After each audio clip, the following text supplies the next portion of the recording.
मेरे प्यारे बच्चों, जैसे कि आपको पता है हम लोगों का बोर्ड एग्जाम शुरू होने वाला है और अब कई स्कूलों में आपके प्री बोर्ड शुरू हो चुका होगा। इसलिए हमने आप लोगों के लिए प्रीवियस ईयर के 2022 से 25 के सीरीज लेके आए हैं और आपको हम यहाँ पे एक एक क्वेश्चन सॉल्व करके बताएंगे। चाहे आप हिंदी मीडियम में हो, चाहे इंग्लिश मीडियम में हो, यूपी बोर्ड के बच्चे हो, चाहे सीबीएसई बोर्ड के बच्चे हो, ये जो क्वेश्चन है ना आपके बहुत ही ज्यादा इंपॉर्टेंट है और इसको आप एक हैंड रिटन नोट्स आप खुद से बनाइए, कॉपी उठाइए, पेन उठाइए और उस पर बनाइए।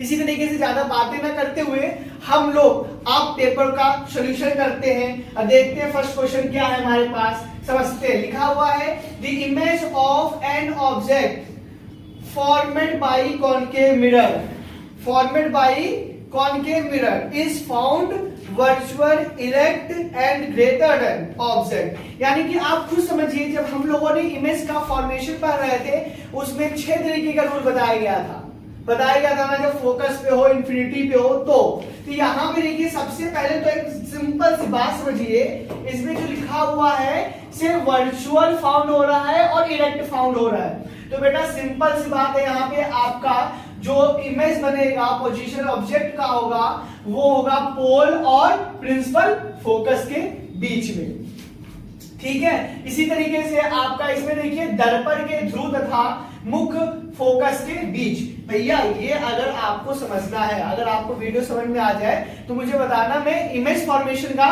सीरीज बना दूंगा। 6 वीडियो जो होगा आपके कंफ्यूजन को दूर करूंगा। उसके बाद आप देख लीजिए, लेकिन हमने इसमें कुछ बताया है।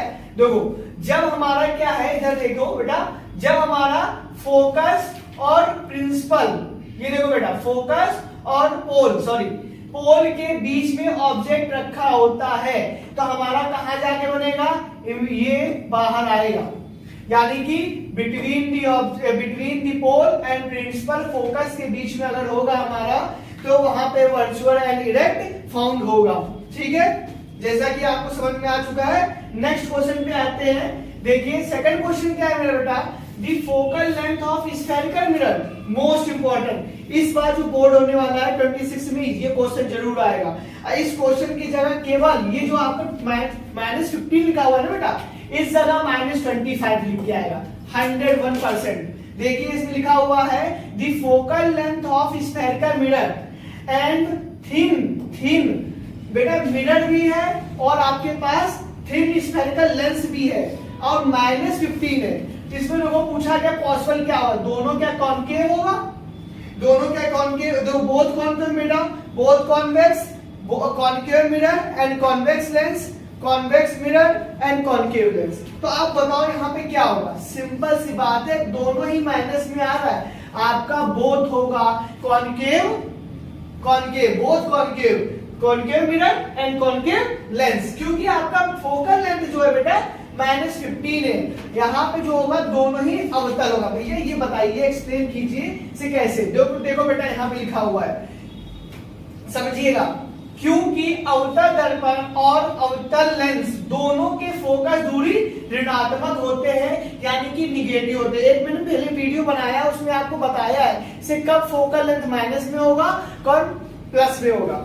तो इसमें देखिए the focal length both concave mirror and concave lens is negative, यानी कि हमेशा बात ये याद रखना आप, हमारा जो फोकल लेंथ होगा वो कॉनकेव और कॉनकेव लेंस बेटा ध्यान देना, लेंस और मिरर दोनों में ही कैसा होगा, निगेटिव होगा, ठीक है, समझ में आ गया।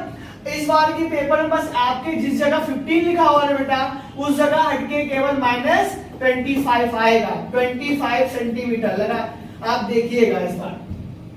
आगे थर्ड क्वेश्चन पे आते हैं हम लोग। थर्ड क्वेश्चन बहुत ही सिंपल, आप देखो समझना इस बात को। देखा which of the following lens would you like at time of reading small letters found dictionary.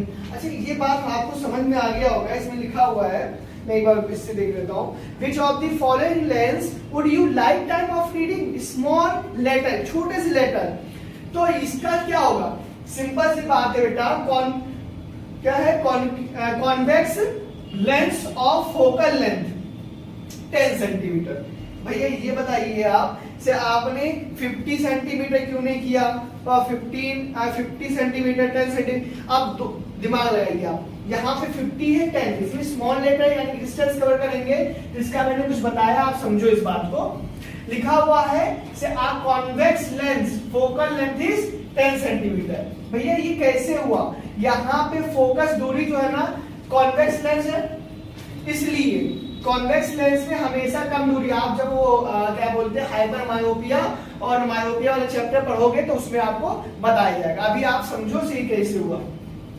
तो इसका आंसर केवल ये, ठीक है। उसके बाद लिखा हुआ है part of the human I forming image of an object is. अब आप समझो बेटा ह्यूमन आई जो होता है वो इमेज कहां पे फाउंड करेगा, बताओ, रेटिना पे, पिपल पे, इरिस पे और कॉर्निया पे, बता सकते हो? रेटिना पे, वेरी गुड। यहाँ पे आपका आंसर जो होगा रेटिना पे होगा। देखिए कैसे भैया, ये आपका देखो, ये आपका आई है, ठीक है, और ये भी आपका आई है। तो इसमें देखो बेटा ये जो रेटिना होता है ना, यहाँ पे आके आपका क्या बनाता है, इमेज, ठीक है। ये आप यहाँ से देख सकते हो जैसे हिंदी में हम लोग कहते हैं दृष्टि पटल, क्या बोलते हैं बेटा हिंदी में, दृष्टि पटल। ये देखो बेटा इसमें लिखा मानव नेत्र में जिस भाग पर किसी वस्तु का प्रतिबिंब बनाते हैं उसे क्या बोलते हैं, दृष्टि पटल। उसके बाद आगे हम लोग जाते हैं, नेक्स्ट क्वेश्चन है न्यूमेरिकल आपका, two conducting wire having same material length diameter in electric circuit are arranged in series, ठीक है। First, then in parallel, the ratio of heat generated in series parallel arrangements will be। आप समझिए इसको, ये आपका जो है ना ये करंट वाला चैप्टर है, इलेक्ट्रिक करंट, उसमें से आया है। इसमें R1 R2 वाला जो फॉर्मेशन करेंगे हम लोग उससे करते हैं। तो आप समझिए इसको कैसे करते हैं। चलिए इसका आंसर 1:4 है। चलो हम लोग करते हैं। अब इसमें जो एक चीज बोला गया, क्या बोला गया बेटा, लिखा है two conducting wire having same material, ठीक है, जिसका लेंथ भी सेम है, डायमीटर भी सेम है, और इसको सीरीज में किया गया। किसमें किया गया बेटा, सीरीज में। तो सपोज दैट हमने मान लिया कोई भी ये दो वायर को, यहाँ पे हो जाएगा, आगे करूंगा,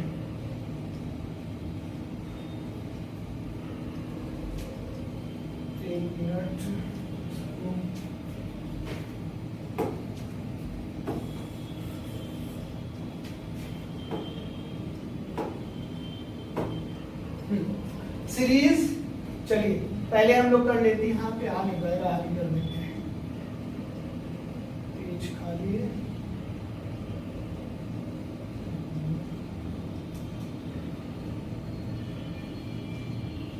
चलिए यहाँ पे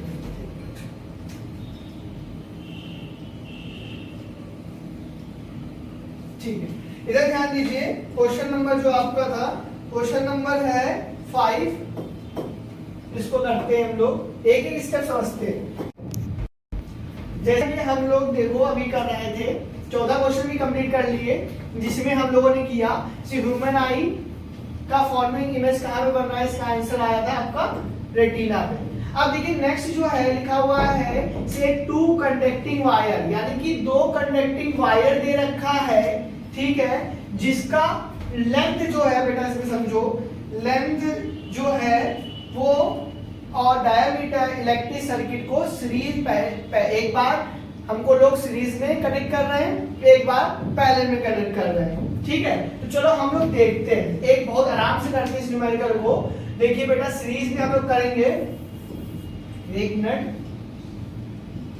तो सीरीज में करते हैं तो क्या होता formula, RS is equal to R1 plus R2, ठीक बेटा। फिर अगर हम पैरेलल में करेंगे तो 1/RP is equal to 1/R1 plus 1/R2। यहाँ पे जो होगा ना, इसमें लेंथ वायर सब कनेक्ट है, तो R1 R2 जो होगा वो इक्वल हो जाएगा आपका, ठीक है। जिसमें से हमारा जो RS है बेटा, अगर हम RS में वैल्यू रखेंगे तो R1 plus R is equal to बेटा कितना आएगा, 2R।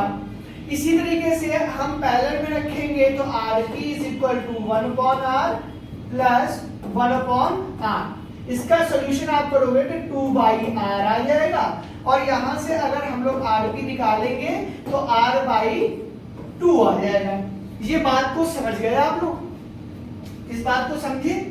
अब देखो इसके आगे हमें जो बताना है बेटा, वो बोला गया है से जो हमारा रेशियो है हीट का, यानी कि हीट का निकालना है बेटा।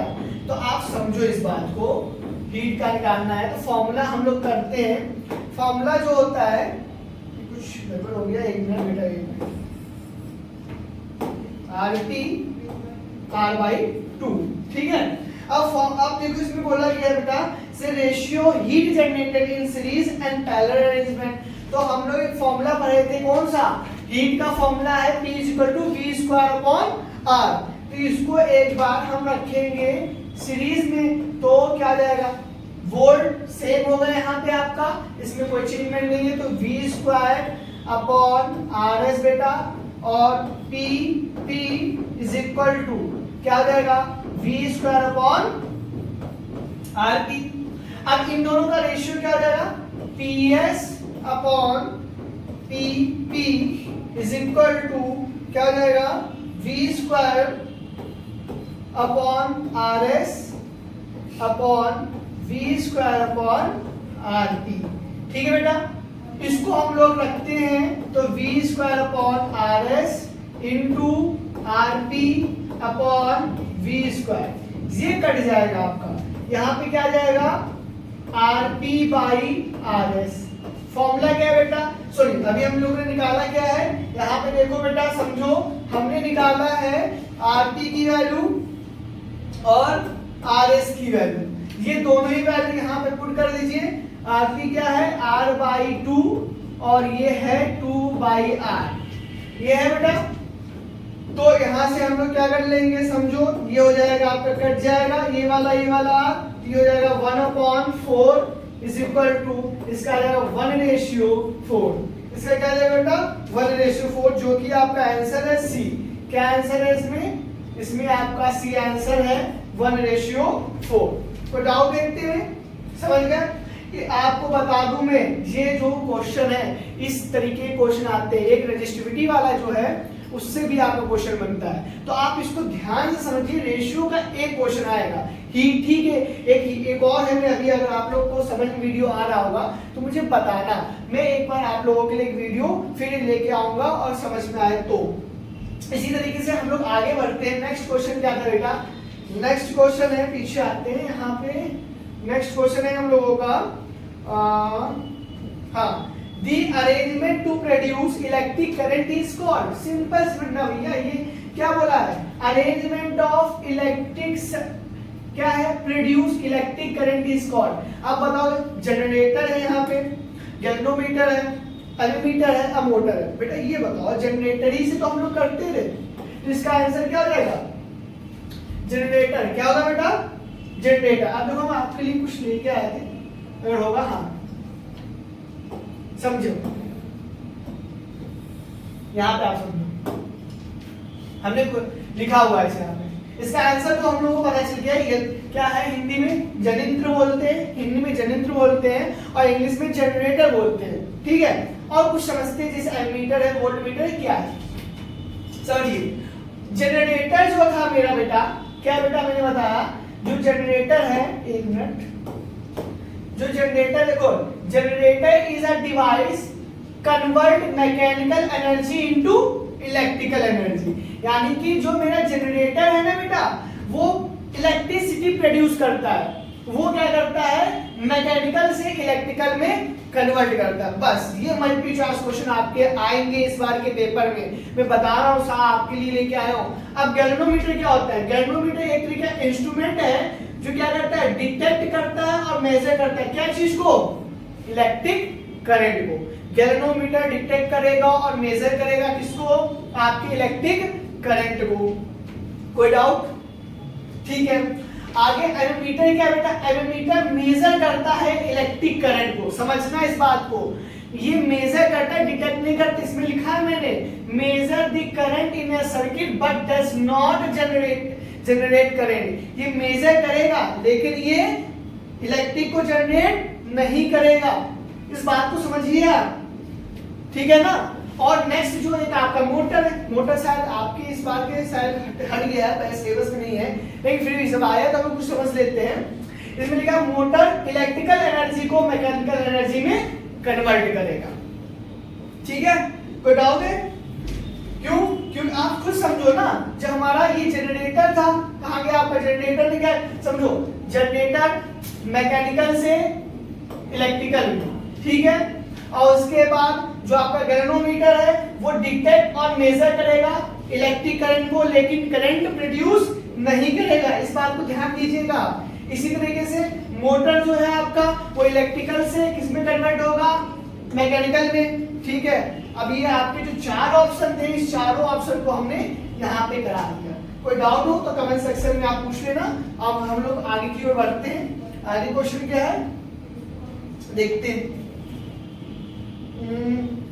कहाँ है ये? 7 नंबर क्वेश्चन है, which of the following describe the correct magnetic field near a long current carrying wire? near long current carrying, हाँ एक मिनट, आपको हिंदी में नहीं बताया ना, हिंदी में भी आप समझ लो, हिंदी में भी लिखा है, ऐसी बात नहीं। देखो बेटा, जनित्र क्या था? ये क्या करता है? विद्युत धारा उत्पन्न करता है यांत्रिक ऊर्जा से विद्युत ऊर्जा में। और ये गैल्वेनोमीटर जो है आपका, ये बहुत छोटी सी विद्युत धाराओं का पता लगाने में, दर्शाने में काम करता है। एमीमीटर जो है विद्युत धारा का परिमाण मात्रक माना जाता है, देख लो बेटा। और यहाँ पे ध्यान दो, मोटर जो है विद्युत से यांत्रिक में कन्वर्ट करेंगे। समझ में आ गया? लिखा हुआ आपको ये सोल्यूशन आपको हमारे ऐप पे मिलेगा, एप्लीकेशन पे मिलेगा। आप जाके उठाइए, आराम से कीजिए, एक नोट कॉपी बनाइए, आराम से उसमें लिखिए, नोट बनाइए और यही क्वेश्चन करते थे। कोई जरूरत नहीं आपको कोई भी क्वेश्चन करने का, बस आप इतना करके चले जाओ, आपके मैं गारंटी दे रहा हूँ 50% आ जाएंगे, 70 आउट ऑफ 50 नंबर्स आएंगे इस क्वेश्चन से। चलिए आगे की ओर बढ़ते हैं हम लोग। हाँ, which of the following current magnetic field near the long current carrying conductor, यानी कि लंबे विद्युत धारावाही से निकट चुंबकीय का सही वर्णन करो। बहुत सिंपल है बेटा, हम लोग ने बायो-सैवर्ट लॉ पढ़ा था, लॉरेंस लॉ पढ़ा था, वहीं से उठ के आया है। मैग्नेटिक फील्ड के यही क्वेश्चन आते हैं और कुछ नहीं आते। इसमें देखो लॉन्ग है ना बेटा, लिखा लॉन्ग करंट कैरिंग कंडक्टर, तो कहाँ पे जाएगा बेटा? ये सेंटर पे होगा। Line magnetic field are concentric, हाँ दिया गया, concentric with center on the wire. ये जो डी वाला है इसमें दिया गया, छोटा सा दिख रहा होगा, ठीक है, समझना आप।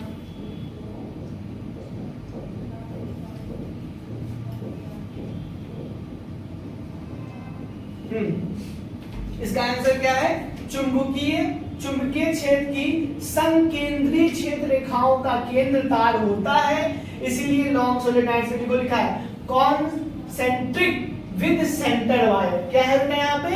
Concentric with centre wire. जो आपने वहां पढ़ा होगा बायो-सैवर्ट का और लॉरेंस लॉ पढ़ा था, QVB इसे कुछ समथिंग है, आप देख लेना एक बार जाके। अभी मैं इसको बता दूंगा, कोई दिक्कत आ जाए, पहले हम लोग सोल्यूशन कर लेते हैं, बहुत ज्यादा लेंथी वीडियो हो जाएगा हम लोगों के लिए, ठीक है। आगे हम लोग आते हैं, नेक्स्ट क्वेश्चन दिया बहुत ही ज्यादा। अब हम लोगों का फिजिक्स का खत्म हो चुका है, केमिस्ट्री पे आते हैं। क्या बेटा? फिजिक्स का खत्म हो गया, केमिस्ट्री पे आते हैं। केमिस्ट्री का समझो आप, यहाँ पे समझना इस बात बहुत सिंपल है। सब सेक्शन 2 केमिस्ट्री का बहुत सिंपल पेपर बन के आया था पिछली बार में, इस बार भी आपका सिंपल ही। देखिए सबसे पहला क्वेश्चन है, a solution turn red litmus into blue, लिखा है बेटा। The possible pH value of the, आप खुद समझो से अगर हमारा रेड से किस में बदल रहा है? ब्लू में बदल रहा है। किस में बदल रहा है बेटा? ब्लू में बदल रहा है। तो यहाँ पे कितना पॉसिबल वैल्यू आ सकती है बताओ बेटा, दिमाग लगाओ।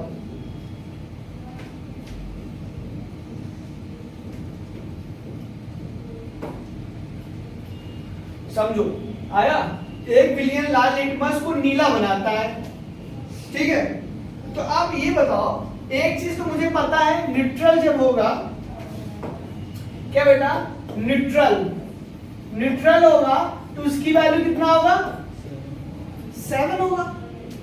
अगर 7 से लेस देन होगा तो क्या होगा, लेस देन जो होगा वहां पे क्या होगा, एसिड। बेटा समझना इस बात को, एसिड क्या करता है पता है आपको, ब्लू को रेड में चेंज करता है। एसिड जो है वो ब्लू को रेड में चेंज करेगा। अगर मेरा ग्रेटर देन क्या है बेटा, क्या लिखा हुआ है, ग्रेटर देन है 7 से, तो क्या होगा, बेस होगा यहाँ पे। समझना इस बात को, बेस क्या करता है, रेड से ब्लू में चेंज करता है। किसमें बेटा, रेड से ब्लू में चेंज करता है, यही तो बात है ना। और तो कुछ है, तो इसमें देखो बताओ, इसमें बोला है रेड इनटू ब्लू, रेड से ब्लू में इसकी वैल्यू कितना आना चाहिए बताओ, 6। हाँ यहाँ पे बेस हो जाएगा ना, बेस ही होगा ना। इसका आंसर जो है आपका बी है। क्या है बेटा, बी है। कहां चला गया, 1 मिनट, क्या वैल्यू लिखा है, इसमें गलत लिखा है, यहाँ पे 10 लिख दिया, सॉरी बेटा, इसमें गलत लिख गया है आंसर, यहाँ पे इसमें गलत, वो पीपीटी बनाने में गलत है। समझो बेटा, यहाँ पे समझ आप थोड़ी समझो, ग्रेटर देन 7 होगा तो मेरा क्या होगा, पीएच वैल्यू, ये दिया गया है रेड टू ब्लू, रेड, इसका आंसर डी है, इसका आंसर बेटा डी है। यहाँ पे जो लिखा हुआ है 10 ये गलत है, ये जो है आपका दे रखा है, 1 मिनट, ये जो दे रखा है यहाँ पे आंसर जो होगा 8 होगा आपका। क्या होगा बेटा, 8, ठीक है, वो गलत है, 16 वो तो आपने गलत बताया था। इसका आंसर बेटा 6 नहीं है, इसका 8 है। यानी कि हमारा जो, आप खुद ही समझो, अभी मैंने आपको बताया ना ग्रेटर देन 7, तो ये रेड से ब्लू, रेड से ब्लू। एक बार और समझ लो, अगर आपको समझ नहीं आ रहा है तो फिर से समझो हमने क्या बताया।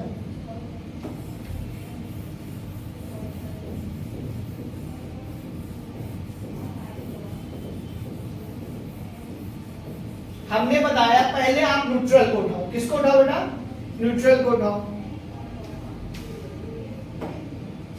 ठीक है, हम लोग न्यूट्रल उठाते हैं। हमने बताया जो आपका न्यूट्रल होगा वो क्या होगा, 7, यही बताया ना, ये बताया ना आपको, ये बताया। उसके बाद अगर हमारा क्या हो जाए, लेस देन 7 है, लेस, तो ये मेरा एसिड बनाएगा, ठीक है बेटा, समझना। एसिड अगर होगा तो ब्लू से रेड में चेंज हो जाएगा, तो यहां पे आप लिख लो ब्लू से रेड में चेंज होगा, ठीक है बेटा। और हमारा अगर ग्रेटर देन हो जाएगा, यहाँ पे क्या हो जाएगा, ग्रेटर देन 7, तो ये हमारा बेस होगा बेटा, बेस होगा ना, तो ये जो होगा रेड से आपका इसमें चेंज हो जाएगा ब्लू में।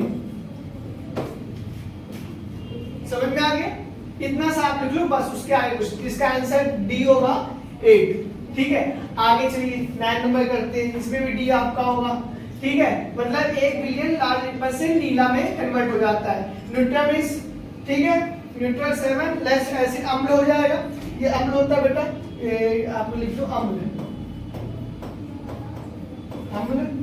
और ये आपका क्षार, ठीक है। चलिए आगे की ओर बढ़ते हैं। आगे लिखा हुआ बेटा, zinc powder react with dilute sulphuric acid, जो मेरा जिंक पाउडर है। नेक्स्ट जो है से जिंक चूर्ण तनु सल्फ्यूरिक अम्ल, किस गैस, उसमें कौन सी गैस निकलेगी, मतलब जिंक लिखा हुआ zinc powder react with dilute sulphuric acid. चलो करते हैं, जिंक है मेरा Zn, dilute sulphuric acid H2SO4 होता है बेटा, ये होता है ना जिंक। उसके बाद आपको पता है डबल डिस्प्लेसमेंट गैस लगा दो, या तो ऐसी सिंपल सी बात है, ये जो SO4 इसके साथ रिएक्ट करेगा जाके, तो यहाँ पे क्या हो जाएगा बेटा, ZnSO4 प्लस H2, यानी कि इसमें कौन सा गैस निकलेगा, हाइड्रोजन गैस, यानी कि H2 गैस यहाँ पे रिलीज होगा। है सिंपल, केमिस्ट्री का पेपर बहुत ही सिंपल आया था, देख लो कितना दोनों हल हुआ है। पहला एसिड बेस, दूसरा आपको कौन चैप्टर बता दो आता है, नहीं आता, किसी को नहीं आता है। ये चैप्टर कौन सा बताओ मुझे, कमेंट करना। अगर आप लोगों को आ रहा है तो आप कमेंट करना कौन से चैप्टर से। नेक्स्ट आते हैं, लिखा है बेटा general formula of alkyne. General formula of alkyne, मैंने एक वीडियो बनाया है IUPAC वाला, आप इसी चैनल पे देखना जाके यूट्यूब पे, उस पे मैंने फॉर्मूला बताया है सबके, एल्काइन के, एल्कीन के, एल्केन के, सबका। तो यहाँ पे ट्रिपल बॉन्ड होता है, क्या होता है बेटा, एल्काइन है ना, एल्काइन का सॉरी एल्काइन है। तो देखो फॉर्मूला मैंने आप लोगों को बताया था, चलो यहाँ लिख देता हूं मैं, यहाँ लिखते हैं। देखो बेटा, अगर मेरे पास एल्केन हो, क्या हो, एल्केन हो, तो हमने फॉर्मूला आपको बताया था CnH2n प्लस 2 बताया था मैंने। फिर इसके बाद एल्कीन हो, क्या हो, कीन कीन हो, इसमें कीन हो तो 2 हटा दो, तो ये हो जाएगा CnH2n हो जाएगा बेटा। फिर एल्काइन बोला गया है, क्या बोला गया बेटा, एल्काइन, एल्काइन के लिए क्या हो जाएगा CnH2n माइनस 2, बस ये आंसर है आपका। ये पूछा गया ना एल्काइन, ये पूछा गया ना। तो इसमें देखो आपका आंसर जो है, एक में बेटा बहुत आगे बढ़ गए, इसका आंसर क्या है CnH2n माइनस 2, बहुत सिंपल है। इस बार आपके एल्केन वाला आएगा, अब नोट कर लो, नोट कर लो, देख लो ये इसका formula, alkene CnH2n plus 2, alkene, कीन भी, कीन का मतलब साफ करना, 2 को साफ कर दो, तो H2n, CnH2n, CnH2n, ठीक है, ये आपका हो गया। आगे नेक्स्ट पढ़ते हैं हम लोग, आगे क्या है, आगे लिखा हुआ है बेटा फंक्शनल ग्रुप ऑफ एल्डिहाइड, क्या है, बहुत सिंपल, मैंने IUPAC पूरा इसमें बताया आप लोगों को, आप जाके तो देखो, फंक्शनल ग्रुप एल्डिहाइड बोला गया। चलो मैं इसको करता हूं, इसको ऊपर लो, चलो कोई बात नहीं, समझो। एल्डिहाइड का जो फॉर्मूला होता है वो हम लोग, आप लोग क्या था आपका, एक कार्बोक्सिलिक एसिड था, एल्डिहाइड था, कीटोन था, ये सब था ना। तो एल्डिहाइड का जो फॉर्मूला है CHO है, क्या है बेटा, CHO, ये एल्डिहाइड है, एल्डिहाइड है आपका, ठीक है। और COOH, इस बार के पेपर में आपके कार्बोक्सिलिक एसिड आएगा, क्या आएगा, कार्बोक्सिलिक एसिड आएगा आपके पेपर में, इस बार के पेपर में ये आएगा। CHO आ चुका है, इस बार के पेपर में COOH आएगा, या एक कीटोन ग्रुप होता है आपका, ये आएगा, लिख लीजिए आप, लिख लीजिए। इसका आंसर जो है CHO, ठीक है, इस तरीके से लिखा जा सकता है, इसमें जो लिखा हुआ है आपका, ये क्या लिखा हुआ इस तरीके से, यहाँ गलत लिखा हुआ, हाँ एक मिनट, ये उसने लिखा है, एक मिनट दिखाता हूँ, ये जो लिखा हुआ है इसको लिखिए, इसका B ऑप्शन है आपका, इसमें B हो ऑप्शन, ये है आपका, ठीक है, यानी कि इस तरीके से लिखा हुआ, खोल दिया गया, क्या है H है, एक मिनट आपका ये चल दिया,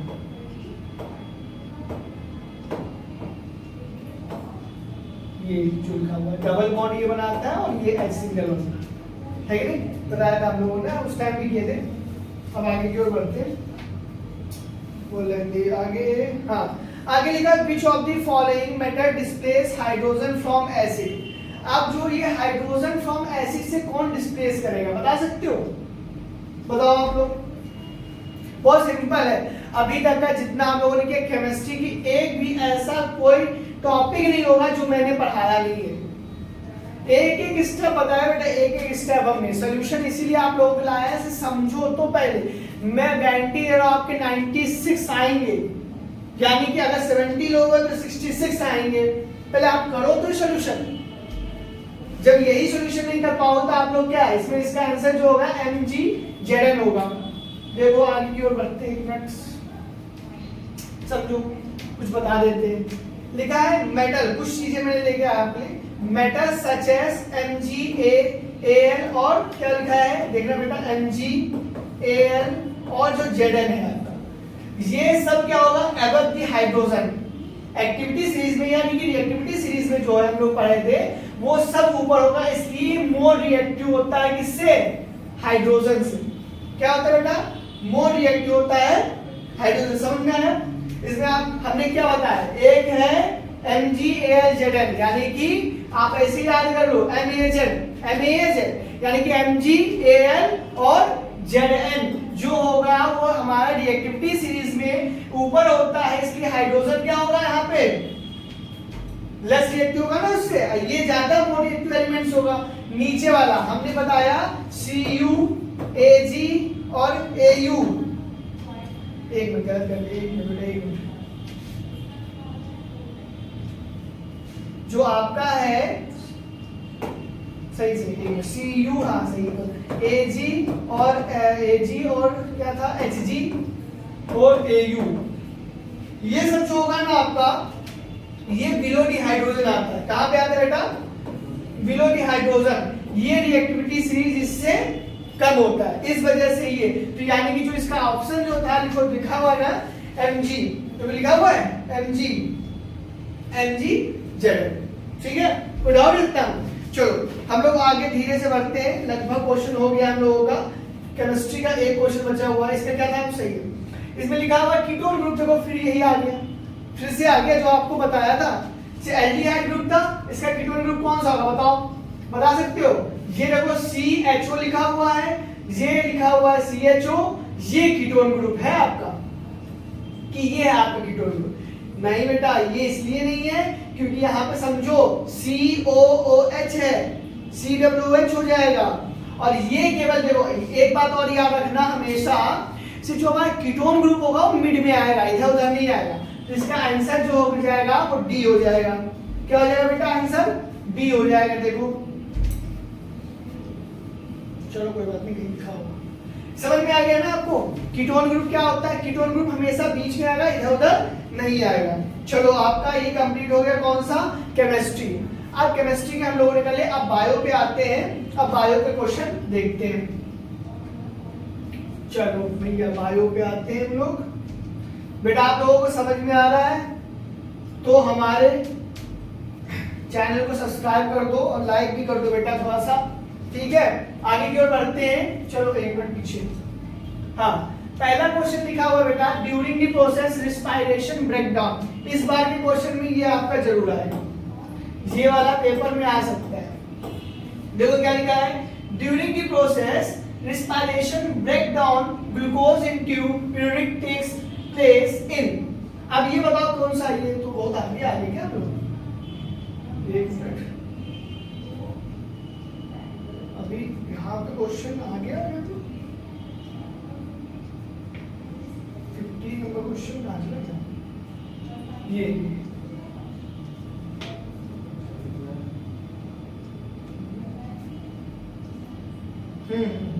ठीक है, एक क्वेश्चन इसमें कट हो गया, लगा 15 नंबर कट हो गया। ये है ये लिखा हुआ है which of the following related to excretory system। आप लोग ये पढ़े हो, किडनी विडनी वाला चैप्टर नहीं था, तो इसका आंसर ही किडनी होगा। जो excretory system लिखा है ना, excretory system यानी क्या लिखा? उत्सर्जन तंत्र। यहाँ पे जो हो जाएगा आंसर किडनी। सिंपल सी बात है ना, और तो कुछ है नहीं इसमें। चलो अब आगे आते हैं। आगे लिखा ड्यूरिंग द प्रोसेस रिस्पायरेशन, यानी कि जब हम रिस्पायरेशन करते हैं उस प्रोसेस में क्या लिखा हुआ है? ग्लूकोज जो होगा वो क्या लिखा है? प्यूरवेट्स टेक प्लेस इन। किसमें टेक प्लेस करता है बताओ बेटा? हिंदी में लिखा हुआ श्वसन प्रक्रम के दौरान ग्लूकोज अणु का पाइरुवेट अणु में विखंडन होता है। खुद समझो आप, विखंडन हो रहा है यानी कि हट रहा है। यहाँ पे जो होगा साइटोप्लाज्म करता है बेटा। कौन करता है? साइटोप्लाज्म करता है। ये बात अभी पढ़ना आप लोग जाके, ये 3 टॉपिक आपको बता रहा है।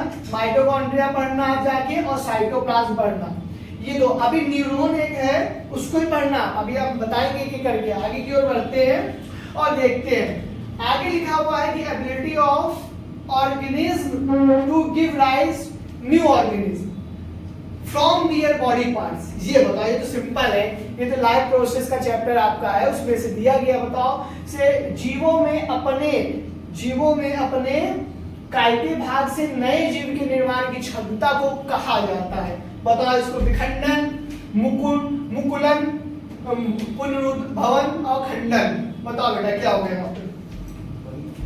बहुत सिंपल, रीजनरेट यहाँ पे होगा ना बेटा, रीजनरेशन होगा, क्योंकि इसमें पूछा गया है ना से rise to new organism, body से बनाता है बेटा, है कि नहीं बात सही? आप लोग पढ़ नहीं रहे हो, समझ रहे हैं बेटा? समझो, हमने इसमें भी आप कुछ बताया है, ये आपके चैप्टर इंपॉर्टेंट है, थोड़ा सा हमने हल्का छोटा सा बताएंगे, थोड़ा सा 1 मिनट। चलो समझो, इसका आंसर जो होगा हाँ रीजनरेशन, ठीक है। समझो फ्रेगमेंटेशन क्या होता है बेटा? फ्रेगमेंटेशन क्या करता है? लिखा हुआ है ब्रेक डाउन इनटू 2 और क्या लिखा हुआ है? 2 और more parts, each part grow into new organism लिखा हुआ है। क्या बोला? फ्रेगमेंटेशन का मतलब होगा वे ऑर्गेनिज्म जो है ना वो अपने आप को एक से ज्यादा में तोड़ ले, है ना? तो क्या, जैसे कि एल्गी हो गया और फंगी हो गया, ये आपका हो गया। उसके बाद फिशन क्या होता है? ये इंडिविजुअली स्प्लिट करता है। इंडिविजुअली क्या करेगा? स्प्लिट, एक ही होगा वो। अमीबा जो होता है ना, देखा होगा आप लोगों ने, ऐसे स्प्लिट करता, फिर ये करना, फिर ऐसे स्प्लिट किया, है ना? तो देखो इसका जो एग्जांपल होगा आपको क्या होगा? अमीबा। उसके बाद लिखा हुआ है बडिंग। भैया बडिंग क्या होता है बताओ? बडिंग का भी प्रोसेस सिंपल है, लिखो new organism develop from outgrowth buds, यानी कि बड़ी से तो निकलेगा बेटा। अब जैसे ये है तो यहां से निकलेगा ना, इससे निकलेगा, तो बडिंग इसे कहते हैं। अब आगे आओ, आप जो इसका आंसर प्रोसेस है लिखा हुआ है regeneration, certain organism regrow, loss body part, some organism new organism developed from the part of the parent body, यानी कि वो अपनी बॉडी से, जैसे स्टारफिश होता है स्टारफिश होता है ना, वही। अब हिंदी में आप समझो, पुनरुदन, यह वह क्षमता है जिनमें जीव अपने शरीर किसी भी हिस्से से पूरा नया जीव विकसित कर सकता है, ठीक है। उसके बाद विखंडन क्या है? यह एक कोशीय जीवों में होता है, अमीबा, केवल एक में। और कोई एग्जांपल है, बस अमीबा याद रखो, ठीक है। आगे लिखा है खंडन क्या होता है? जीव, इनमें जीव शरीर छोटे छोटे टुकड़ों में टूट जाएगा, विखंड हो जाएगा, हट जाएगा। उसके बाद लिखा हुआ बडिंग मुकुल, ये देखो इनमें जनक जीव एक छोटी सी कली निकलती है जो विकसित होकर नया बनाते हैं। जैसे कि हाइड्रा आपने सुना होगा ना, और डायग्राम भी बनाते हैं, एनसीईआरटी में बना हुआ है इस तरीके से, देखो भी जाके कि यहाँ पे ऐसे करके कली वाली बना है, ठीक है। चलो आगे की ओर बढ़ते हैं लोग।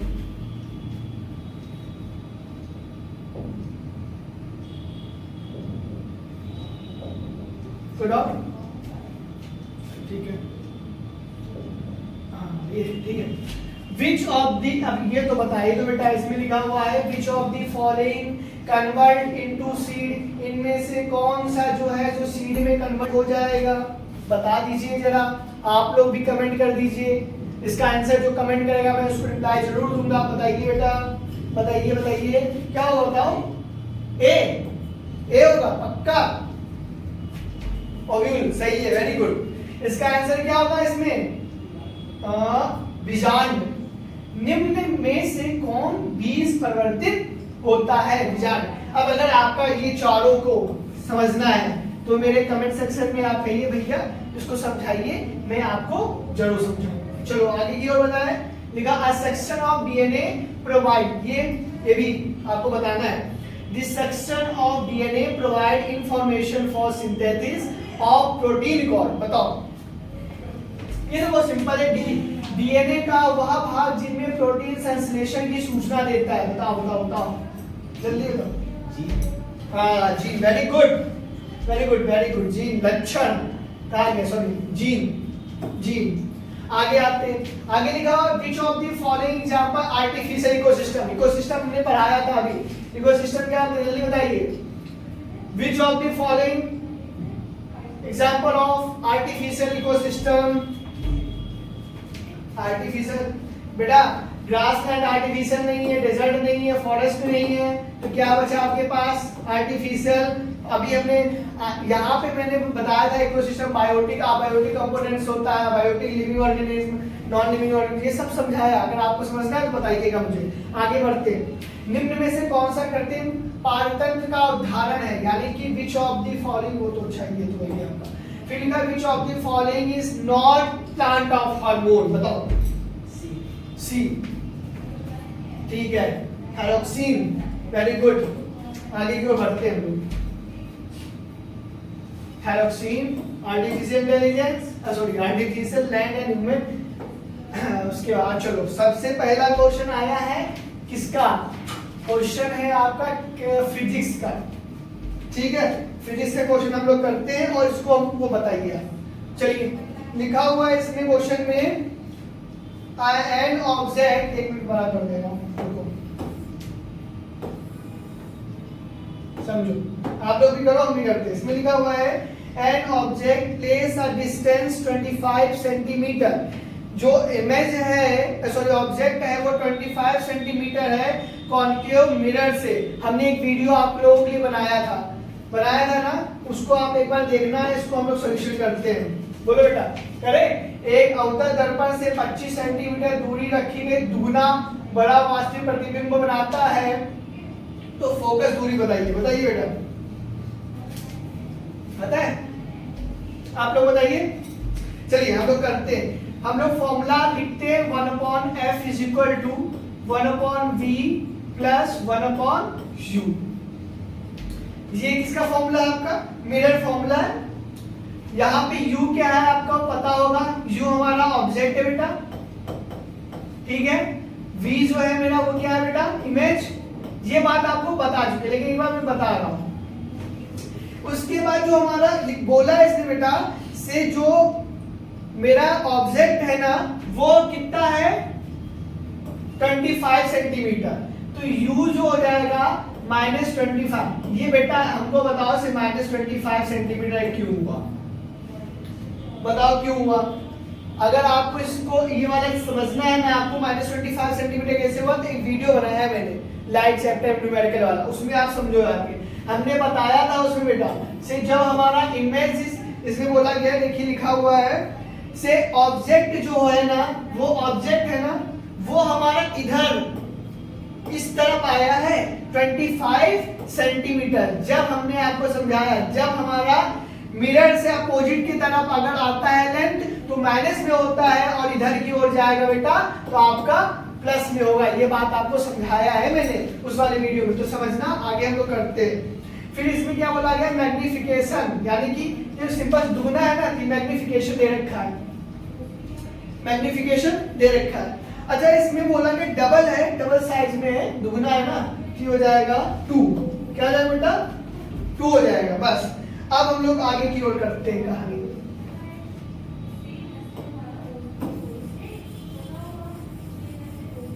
समझो, अब वैल्यू पुट करते हैं हम लोग। एक मैग्निफिकेशन का फॉर्मूला होता है m is equal to -v/u कि v/u। याद कर लो फिर से, ये मिरर है -v/u बेटा, -v/u। ये बेटा 2 दे रखा है मेरा, ये -v आपका, और ये -25, हाँ -25 सेंटीमीटर। ये कैंसिल आउट हो गया आपका, ठीक है। ये v इज इक्वल टू कितना है? 50 सेंटीमीटर। यहां से आपका v आ गया। अब हम लोग क्या निकालेंगे? फॉर्मूला से, इस वाले फॉर्मूला से f focal length 1/f is equal to 1/ क्या आ जाएगा? v कितना आया? 50 प्लस 1/- -25। एलसीएम बताओ बेटा कितना है? एलसीएम कितना है? किसको आता बताओ? एलसीएम 50। ओके, ये 50 और ये आपका +1, ठीक है, और ये -2। ओके, अब देखो बेटा ये क्या हो जाएगा हमारा? -1/50, यानी कि जो फोकल लेंथ आएगा बेटा वो -50 सेंटीमीटर आएगा। इस बात को समझो आप। जो आंसर होगा मेरा वो कितना आ गया बताओ बेटा, बताओ। एक मिनट,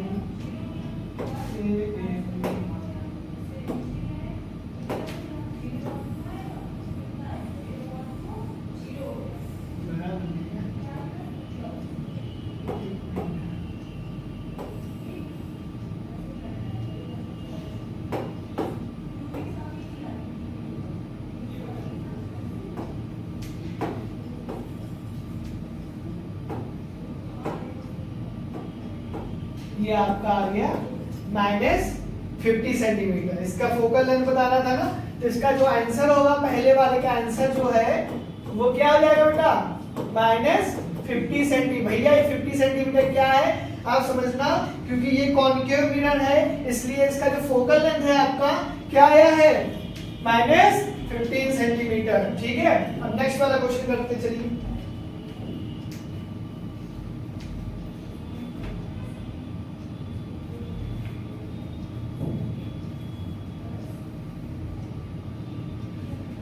नेक्स्ट क्वेश्चन दे रखा है, वो जो डायग्राम था बेटा उसको लेना पड़ेगा मुझे, कहाँ है, एक मिनट, ये कॉपी पेस्ट हो जाएगा,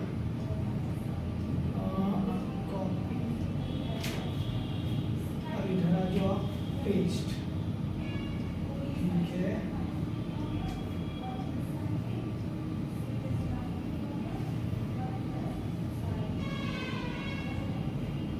ये देखो बेटा, इसमें दिया गया है संकलन चित्र में अपवर्तन को कोण का माध्यम B का माध्यम A के सापेक्ष का अपवर्तनांक ज्ञात कीजिए।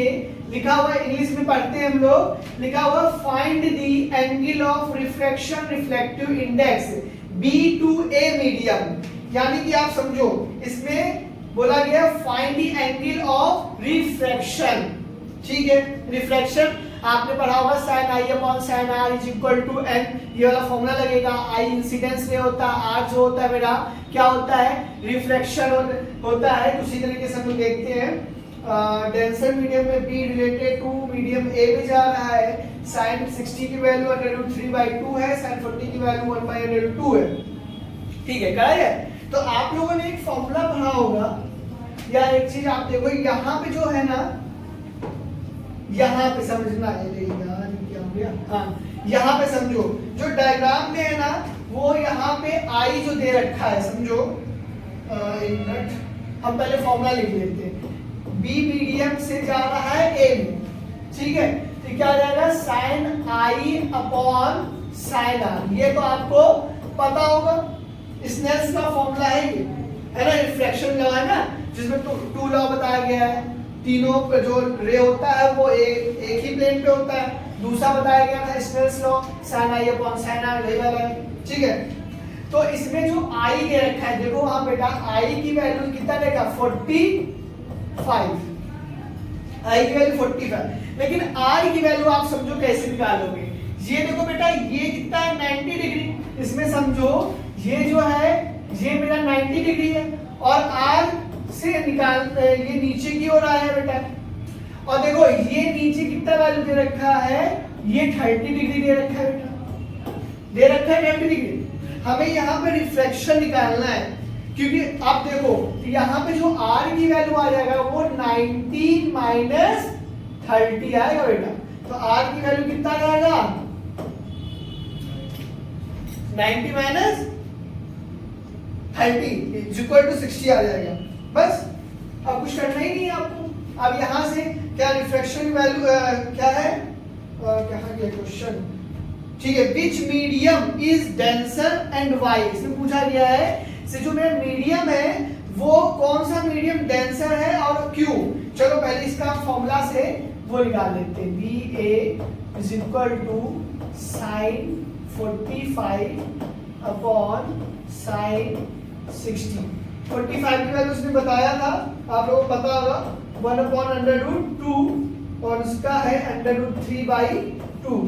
जब आप इसको कैलकुलेट करोगे तब ये समथिंग आ जाएगा आपका 2/√6 इज इक्वल टू 0.08, नहीं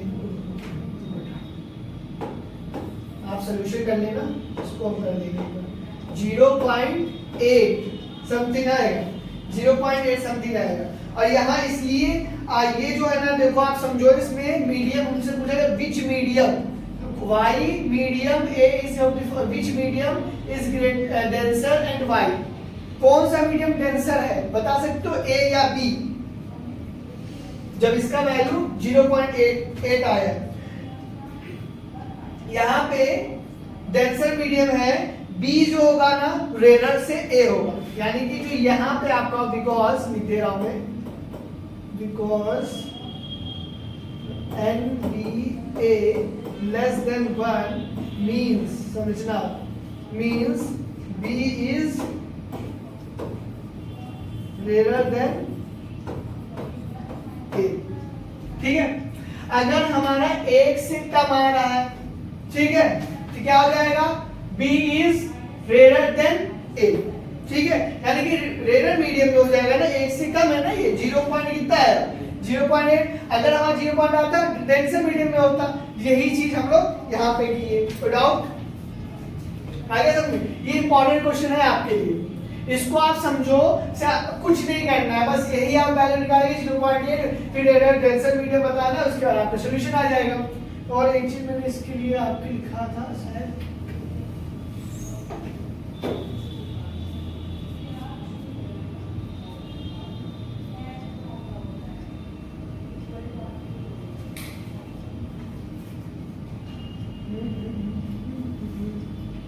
चलिए कोई बात नहीं, हम लोग आगे की ओर बढ़ते हैं और समझते हैं। नेक्स्ट क्वेश्चन क्या था आपका, हाँ ऑब्जेक्ट वाला हो गया, इसमें आपको समझ में आ गया ना, कोई डाउट तो नहीं बेटा। अच्छा देखो, हम लोग कर तो रहे बहुत सही से, आपको समझ में नहीं आ रहा हो तो मुझे एक बात बताना कमेंट सेक्शन में, ठीक है, क्योंकि देखो हमने अब कोशिश ये है हमारा ज्यादा न्यूमेरिकल भी बहुत आसानी तरीके से कर सके, बिल्कुल सिंपल वे में आपको मैंने बताया, इसमें कहीं डाउट, कुछ नहीं डाउट होगा, मैं गारंटी बता रहा हूं। अगर आप ये सब न्यूमेरिकल जो मैं करा रहा हूँ ये सब आप लोग करेंगे ना, तो गारंटी आपके 60 नंबर आ जाएंगे आउट ऑफ 70, 66 भी आएंगे। लेकिन आप पहले समझो तो ये क्वेश्चन, क्योंकि आप लोग पहले क्वेश्चन लगाओ तो आप एक कॉपी लेना, ठीक है, कॉपी लेके जो जो मैंने स्टेप बताया आपको वो पूरा स्टेप आप अपने कॉपी पे करना। मैंने इसमें सॉल्यूशन बताया आपको, मैं पूरा सॉल्यूशन बताया, और जो पीपीटी में भी दिया है मैंने, आप देखना उसमें सॉल्यूशन लिखा हुआ है सब, उसको कॉपी में उतारना। बस आप बोर्ड जब पेपर हो तो आप इसी को पढ़ के जाना, मैं गारंटी बताऊं इससे 50% क्वेश्चन आएंगे, पहले आप लगाओ तो इसको, ठीक है। आगे की ओर हम लोग बढ़ते हैं। अगला क्वेश्चन जो था हमारा क्या है, चलो ये है क्वेश्चन,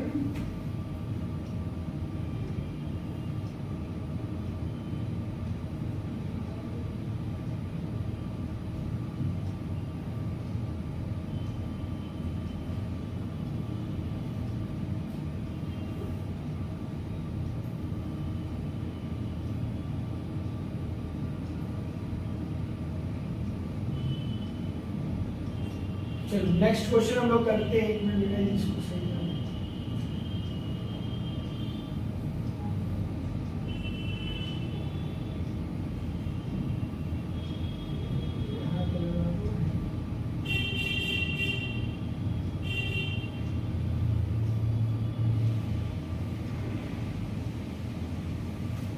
हाँ, नेक्स्ट क्वेश्चन देखो, इसमें लिखा हुआ है सेकंड का फर्स्ट, चलो हम लोग करते हैं।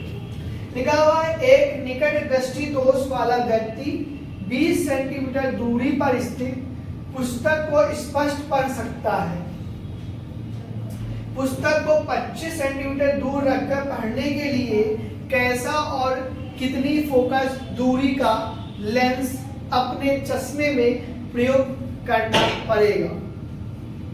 ठीक है, ये मेरा चश्मा, इसी के क्वेश्चन हम लोग करते हैं।